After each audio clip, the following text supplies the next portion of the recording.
அனைவருக்கும் கணித வணக்கம். இப்போ பார்க்க போகிறது 7ஆம் வகுப்புக்குரிய கணக்கு 3ஆம் பருவம் பயிற்சி 1இல் 4. அதில் 2ல் 6வது கணக்கு பார்க்க போகிறோம். மதிப்பு காண்க.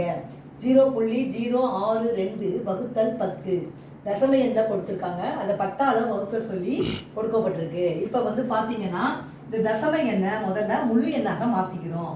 மாற்றும் பொழுது 10ல் 1, 100ல் 1, 1000ல் 1. அப்போ இது முழு நம்பராக எழுதும் பொழுது 62/1000 வகுக்கிறோம். வகுத்தீங்கன்னா இது முழு நம்பராக மாறிவிடும். இன்ட்டு 1/10 கொடுக்கப்பட்டிருக்கு. இப்போ பார்த்தீங்கன்னா 62 அப்படியே எழுதிக்கிறேன். டிவைடட் பை இங்கே எவ்வளோ இருக்குது, 1000 10 பெருக்கினால் என்ன வந்துடும், 3 பூஜ்ஜியத்தை இருக்குது, இங்கே ஒரு 0 4.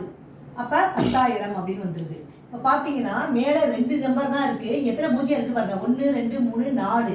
அப்போ 4 பூஜ்ஜியம் அப்படின்னா என்ன செய்யணும், 2 பூஜ்ஜியத்தை இங்கே சேர்த்துக்கிறோம், 1க்கு புள்ளி வச்சுக்கிறோம்.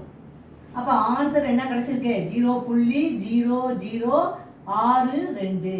இப்போ 4 பூஜ்ஜியம் இருக்குன்னா 4 ஸ்தானம் வரணும். இப்போ ஏற்கனவே 2 இருக்குது, 6 2ங்கிறது. அப்போ 2 பூஜ்ஜியத்தை சேர்த்துக்கிறோம், இந்த 1க்கு புள்ளி வச்சுக்கிறோம். 0.0062. புரிஞ்சுங்களா?